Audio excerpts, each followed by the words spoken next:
Hello, and welcome to another episode of Undercooled. Today, it's my immense pleasure to introduce my good friend Gerard Mourou, who I've known for, like 20 years, 25 years, something like that. Yeah, when he told me I have to come down and use his lasers. And I said, why? There's nothing on the femtosecond timescale in materials except maybe the attempt frequency to make a hop. But it's only successful 1 out of 10 to the 14 times. So who cares? And Gerard said, it doesn't matter. My lasers are beautiful. You just have to come use them. But boy, was he bright. I went down and I used his lasers, and I have discovered so many interesting things with materials. But I digress. Today we're going to be talking about undergraduate research that I've been also involved with Gerard on a many-year journey. But Gerard, why don't we start by having you tell us, how you got into academia and how you ended up at Michigan, because that's where I met you and where I spent a lot of time with you. Well, it's a very long story. Of course, I have to make it short. Okay. But I came to Michigan because before that I was in Rochester, New York. So it's been in Rochester, New York is where with my wife, we came for the first time, or almost the first time, to the United States. At Rochester, New York, I was working in a laboratory for laser energetics. Okay, and this was something which was established by the DOE, to study fusions at universities. Fusions, but with the laser.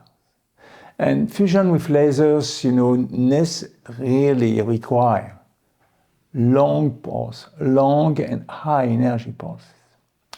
So, but where I was at the laboratory for laser energetics, that was the name of the place, I also had the idea to work on very, very short pulses. And why that? And because with short pulses, and this is what's nice about lasers, about light. Light, you can compress light. You can stretch light, if you do it properly, of course. And so I was excited about one thing, about just the opposite of what the lab was doing. The lab was doing long pulse, high energy, to do laser fusions. And for me, I was more thinking about very short pulses, very, very short pulse. In the beginning, of course, picoseconds, 10 minus 12, and then femtosecond. And why that is because there's something which is very interesting. If you have short pulses, if you produce short amount of energy, with a short pulse, you are producing extremely high power, like that. For instance, if you take 1 joule, which is a very puny amount of energy, because you eat zillion joules for your breakfast, and so if you take 1 joule, but you are producing this 1 joule in one picosecond, which is something now, but well, you have a terawatts, okay, which is of course enormous, because a terawatt is 5,000 times a nuclear reactor of gigawatts. Okay, so that was fascinating to me. Okay, and I was I don't know, attracted by this logic, trying to get shorter and shorter pulses in order to get higher and higher peak power. But once you get peak power very high, you get also other things. For instance, okay, you have the light pressure now. Light, light has pressures, but if you have these very, very powerful pulses, you can produce very extremely high pressures. In fact, it's one of them now. So the way we can produce very high pressures is by using light and to compress things. So that was it. And I was very lucky because University of Rochester at that time, I met, very good students. The first one was Wayne Knox. Wayne Knox, who became after that the director of the Institute of Optics. Also met Steve Williamson. Steve Williamson also was a fabulous guy. And also I met my Nobel co-laureate, Donna Strickland. Okay. And so that was already, of course, a memorable time. So when I was at Rochester, we developed with Donna this technique where we can really produce extremely short and intense pulse. Okay, by starting with a short pulse, but instead of trying to amplify it directly like this, if we are doing this, the problem is immediately you come up with very high power. The pulse has high power, and then he has so much power that he can really destroy, your optics and so on. So you cannot do that. So we conceived an idea where before the amplifications, we were stretching the pulse. Stretching the pulse when we started by a factor 10, but now it's more like by a factor of millions. But if you stretch the pulse by a factor of 10 or 100 millions, then what you do is you decrease the power of this pulse by 1,000,000 times. So you can amplify the pulse 1,000,000 times better and with the same energy. Okay, and you can get 1,000,000 times the energy because you are not limited by the pulse. So and then when you have harvested all the energy from your amplifiers, you can compress it. And by compressing, then you get very high power on a very, very short time scale. And so this is really the technique that we call CPA for chirped pulse amplification that everybody uses now in laboratories. And this is extremely important because you have a lot of applications. The applications, ranges from the medical, to the nuclear. And so we can, there's a lot of societal application. It's what is really attracting me about this technique. It's a societal application. And for instance, okay, you can produce very high peak power. So you can produce particles, high energy particles, because with these very short pulses, you can accelerate particles, okay? And you can accelerate, say, over giga electron volt, And if you want to do that with a conventional system, this giga electron volt system would be immense. Okay, it will be maybe hundreds of meters in size, and we can do it over centimeters, for instance. So, Gerard, you mentioned earlier that you worked with Wayne Knox and with Steve Williamson, who were both undergrads. And Dan Blumenthal. Okay, so let's... If you want me to tell you the story about working at night. Yes. Okay. So how did you actually first meet them? How long had you been at Rochester? And how did you meet these students?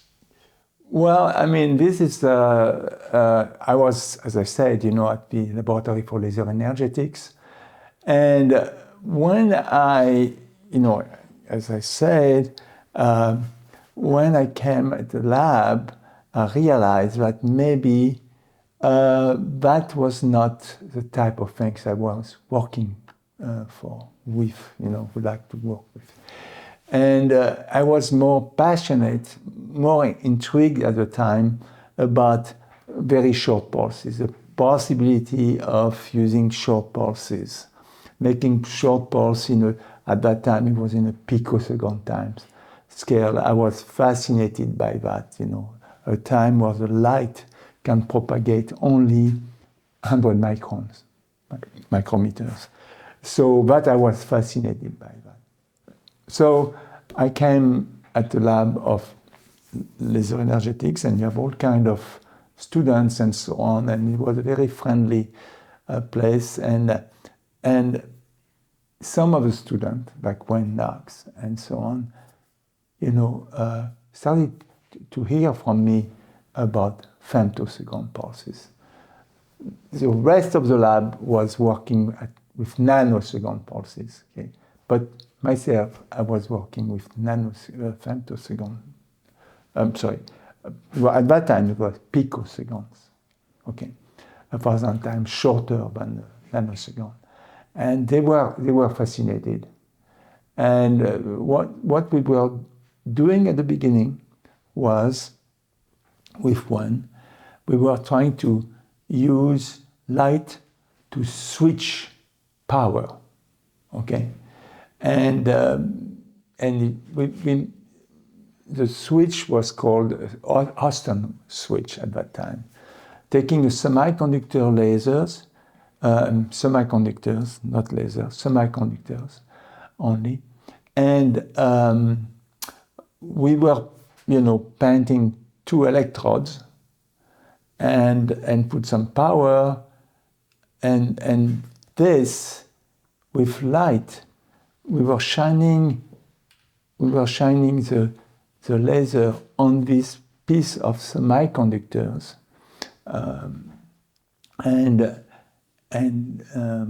which was silicon, and then we were shorten, the gap, and we could switch power in picosecond time scale. This is what was a novel thing, of course, because you can, at that time, using conventional or switch, you could switch power, but it's more like in microsecond scale or something. But now, by using the laser and by using this switch, we could switch power in a picosecond time scale. And that was very, very important because, for example, if you can do that, you can now start to observe events in this time scale, in a picosecond time scale. That was really fascinating, and Wayne Knox was fascinated by that. Now with Steve, it was something else.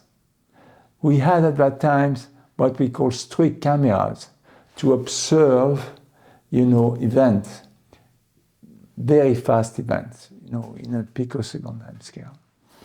And so in order to observe this event, first we send the pulse on what we call a photocathode. And the photocathode, transform light photons into electrons, okay? And when I saw that, I said, that's interesting. What we could do is we could do electron diffraction. You can put a piece of metal or something, and we can look at electron diffractions. And now we can look at the diffractions electron in a time scale of a picosecond. So that means if we're with the laser, if we induce, say, a phase transition, like solid to liquid, by using the laser, we are going to provoke a phase transition, liquid to solid to liquid. Then with this, the fact that I can, with this very short electron pulses, I could really see, the phase transition taking place in a picosecond time scale. That was also very, very, it was something, maybe one of the best experiments I ever done. And he was an undergraduate. He was an undergrad. And that was, with Wayne Knox also, he was absolutely undergrad. And I don't know, so I guess I was able to attract them because I was proposing funny idea to explore. But we were absolutely the only one in the lab to do, And I think they were attracted by that. And so they stayed and did graduate work with you? Yeah. Except it was not for Steve. Steve stopped at when he didn't really finalize his PhD, but he was absolutely capable of getting it, He was another student, which was also undergrad, was Dan Blumenthal. And Dan, one day, and this is what I liked, I could, because this young guys, this undergrad was so incredible smart and passionate, but they could stay in the lab and so on, and we could really work on very incredible projects. So with Dan Blumenthal, I told Dan, if we were really taking this pulse, and we were producing, when, I'm talking about Austin switch now, if we are switching this gap, we are going to provoke, a radiative emissions, but this radiation is going to be in gigahertz or petahertz. I'm sorry, terahertz. It's going to be microwave. So we have a very nice, very elegant way to make microwaves.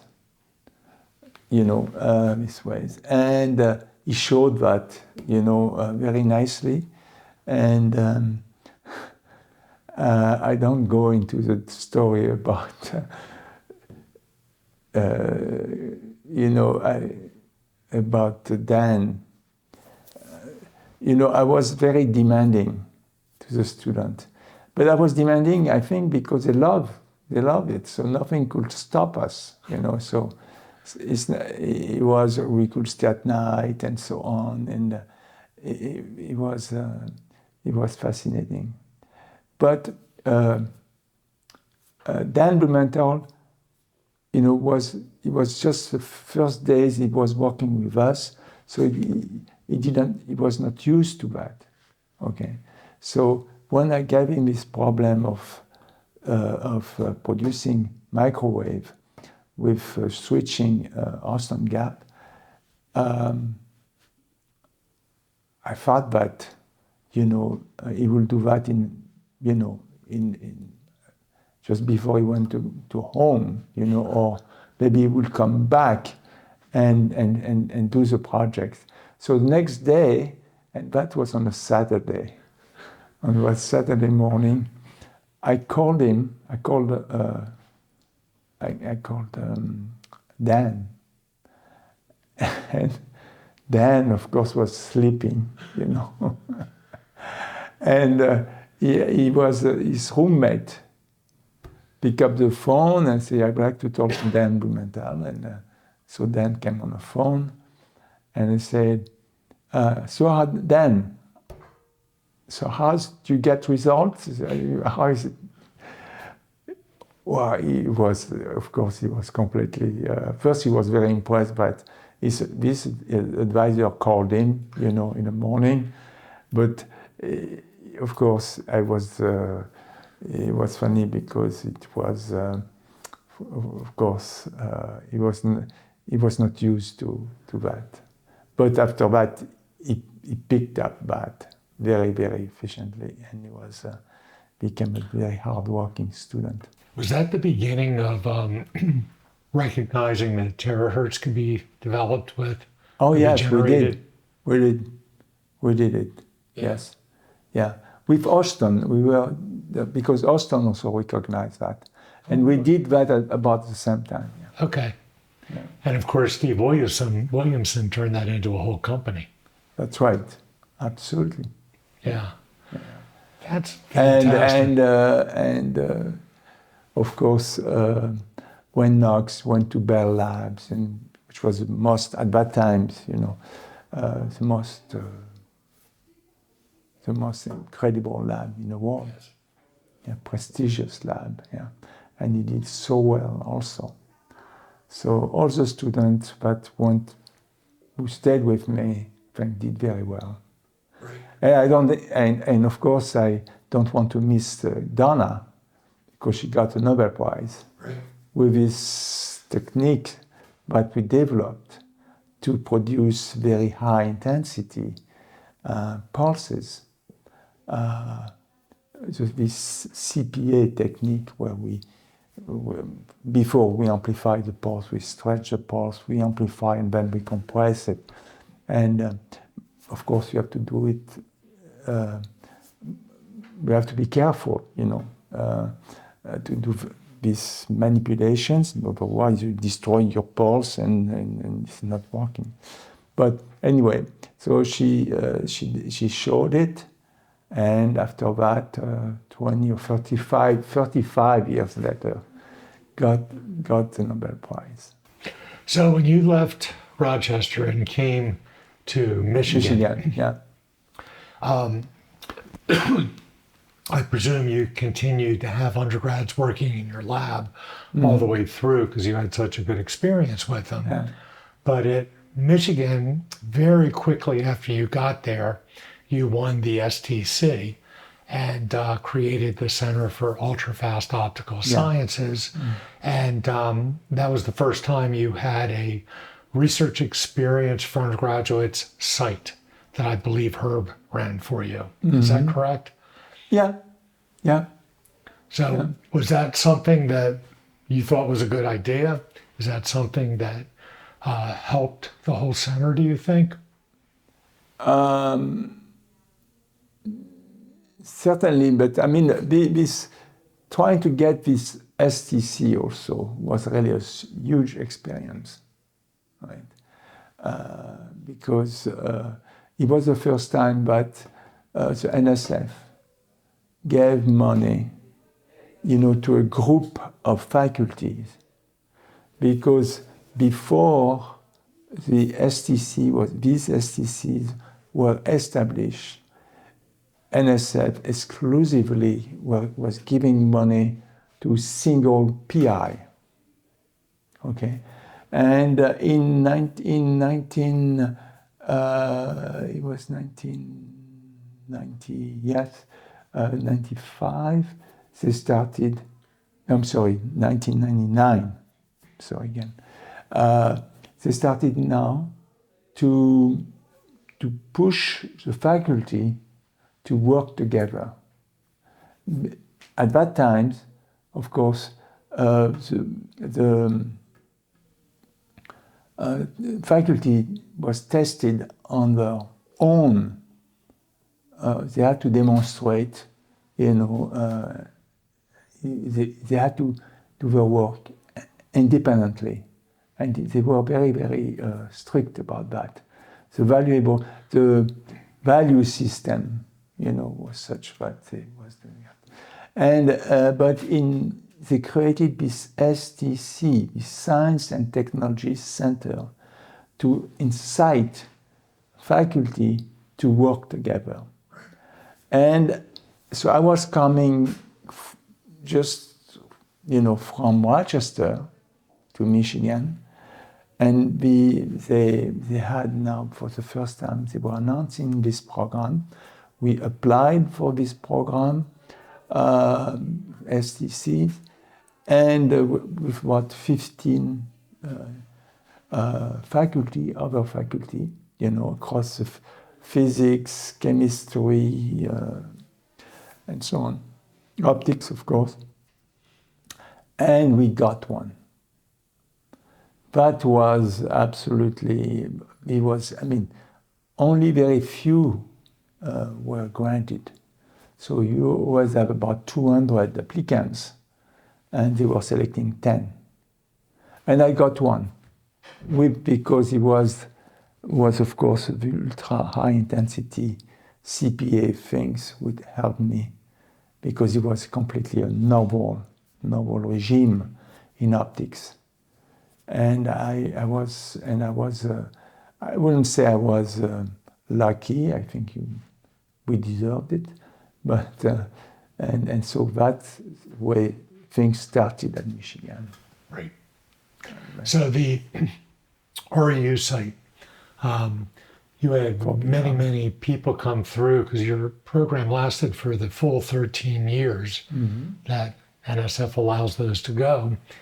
And so you probably had, over 100 alums of your undergraduate program. Where did some of those students end up? Because I think some of them did very, very well, didn't they? Oh, yeah. Usually they were doing well. Okay. I'm talking about, they joined some major labs, major universities, and so on. Yeah. Right. And so then, when the sunset for the STC happened, that was about the time I think you approached me with the idea of let's go for an REU site, but have students go to France. Can you tell me how that happened? Yeah, well, science, of course. First of all, I had a very nice experience with undergrad. I have to say that they were really especially good undergrad. And so I moved back to France, and then I saw you. We knew each other, of course, before that. You were also very, really excited about the short time scale, what we could do with short time scale. In material studies, of course, with short time scale, you can, of course, do a lot of things. And you were excited. And then I moved to France, and when we stay connected, and NSF, was starting this REU, and we said, well, why don't we have one at the École Polytechnique? Yeah, and we did. Well, we weren't successful at first. Yeah. Because I believe at first we said we wanted to bring 60 students over. And they kind of laughed at us. And they said, we're not going to give it to you, but why don't you try it with just one student to demonstrate you can do it. So I remember you were at LOA at the time. Yeah.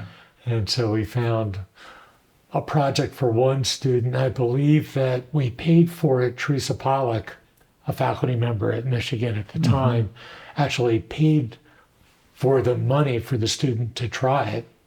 And then the next year, because we demonstrated, we had evidence, we were able to get 6 students to go. Yeah, yeah. And now, how many students? Well, we've settled on 8. For a while, we were as high as 15, maybe 16. But how many students total? We've had about 110, 120 alums now. But we have Ted, one of your other PhD students who is a faculty member at Michigan. He had a MRSEC, materials research, and I forgot what it stands for. Yeah. Anyway, they had asked for an international component to the REU that they were supposed to support. So he asked me if he could add some students. So he said, sure. You know, I checked here and it was okay. And so we grew a bit, but it's hard to have more than 8 or 10 students. They come here and stay completely on their own. And of course, you had suggested that the students stay at Cité Universitaire because that's an awesome place for the students to stay. And it's also close to where you live, so you were able to support them if they needed it. It's close to a nice, beautiful park, and they can go to the city very easily. And that's right. Yeah. Yeah, and people always said, well, why don't they just stay out at École Polytechnique? And you told me how it was when you stayed here for a little while. It's okay if you don't want to do anything on weekends or nights. Yeah.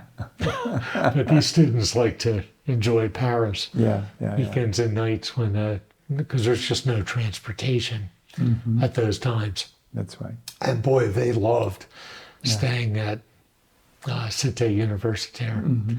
Yeah. So we have a lot to thank you for. Plus, I mean, you have all these Cité, all the students coming, you know, from all the country in the world, you know. And even those that are studying at the Sorbonne stay there. Yeah. Those that are studying at, at Col de Mine, all of those places, they're all students. Absolutely. So that has worked out incredibly well. And so, I just have, I feel very indebted to you for helping us make this program work so well. We've been doing this since 2009 now. So that's 15 years we did. We couldn't do 2 years during the pandemic, but we're back doing it again. And man, some of our alums are faculty at some universities. Other of our students go and work with our friends in the ultrafast community. One of these students worked with Enam Chowdhury at Ohio State. And, others go and work, at University of Colorado or wherever. And so, that's right. And many go to work with our colleagues at QS. So Ted has had one of the students. John Whitaker had one of these students. I've had 2 of these students. And one of those students went to Sandia National Labs, and he's doing ultrafast laser research there. And he just hired my last Optics in the City of Light student, Alex, who's now a full member of technical staff there, working with Mike Abire. And Mike even got him to actually finish the paper we've been working on for 2 years. So we're getting it done because Mike wants to reference it in something he's doing there. So it's just been an amazing experience watching these undergraduates contribute and grow and then become part of the whole optics community. That's right. And I know you've seen this for twice as long as I've seen this, and it's yeah, but I mean, I have to say, we have to give you a lot of credit. Oh no! Because the stumbling blocks, were numerous, and I think thank you, Steve, for these undergraduates and this program keep this program going. Well, but thank you for inspiring it and being there to help whenever we've needed it, because it's been very, very useful. So I guess, what advice would you give other researchers about welcoming undergrads into their labs? The advice? Yeah, what would you tell other researchers?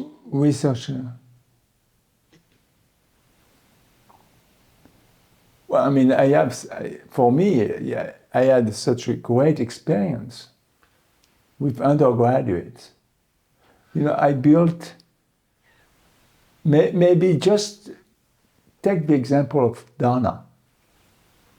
When she worked with me, she was undergraduate. Oh, really? Yeah. Oh, I didn't know that. Yeah, I mean, no, she was early graduate, but very, very, she didn't have a lot of experience. And the first paper when she wrote got her the Nobel Prize. That's awesome. She was this. I mean, this is crazy. So this is just to, I'm saying that it's not exactly. She was not exactly undergrad, but I mean, she was close to it, and she was very. That was her first truly experience in graduate work.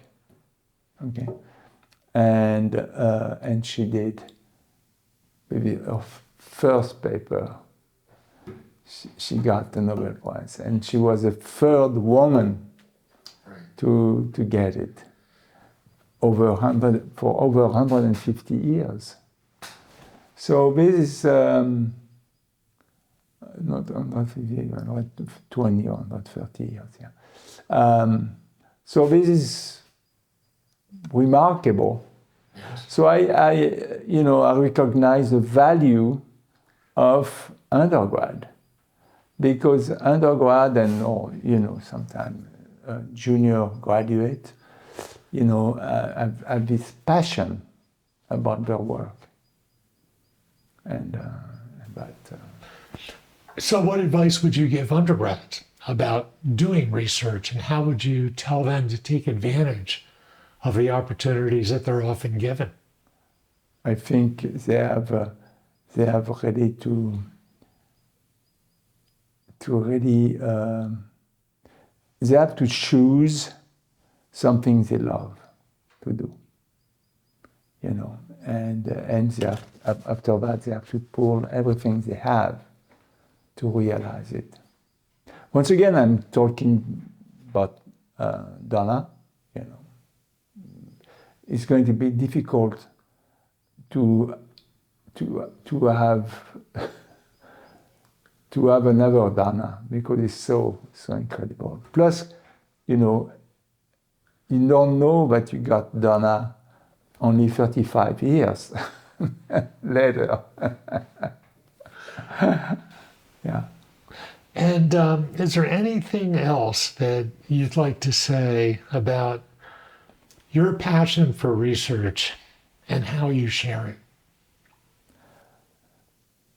Yeah, I mean, passion, this is true that is something that I love, and because it's so exciting. And the fact also you are kind of paid, or you can, sometimes even if you are not paid a lot, like when you're a student, but just to do something very exciting. Discovery. I mean, when you demonstrate something for the first time, this is an incredible moment. Yes. When you do something that nobody else has observed, or nobody else has seen because they thought it was impossible, for instance. When you get that, You know, it's incredible. Yes, I totally agree with you. And I had to say, I really enjoyed when you were at Michigan. I enjoyed how every week you'd have everybody working, come together in a meeting across all the different areas people are trying to use ultrafast lasers to discover new things. And you asked everybody what's going on in the lab, and we all shared. And that was one of the most inspiring parts of my week, every single week. And it usually created new opportunities and ended up, it was really nice. And we don't do that anymore because for whatever reason, it's just not happening. And it was the one thing that reminded me, you know, I was a postdoc at Bell Labs. And I think the best part of my day at Bell Labs was lunch. Because you would sit down with the other people from the lab and you'd talk about what's going on in research. And it's where so many great ideas would come out. And it all just goes back to what you said. It's all about being passionate and being excited about when someone, even if it's not you, just sharing in the experience for someone else of discovery. It inspires you to go out and find your own things to then share. And it's, I think it speaks a lot for us as humans that to really advance science, we have to recognize we're part of a community. We don't do this on our own. We do this as part of a team. Of course. Yeah. And it's really nice. So is there anything else that you'd like to mention before we end our time? I really want to thank you for pointing out how valuable undergraduate research is, not only for the student and the experience they get, but also it contributes massively to science. Yeah.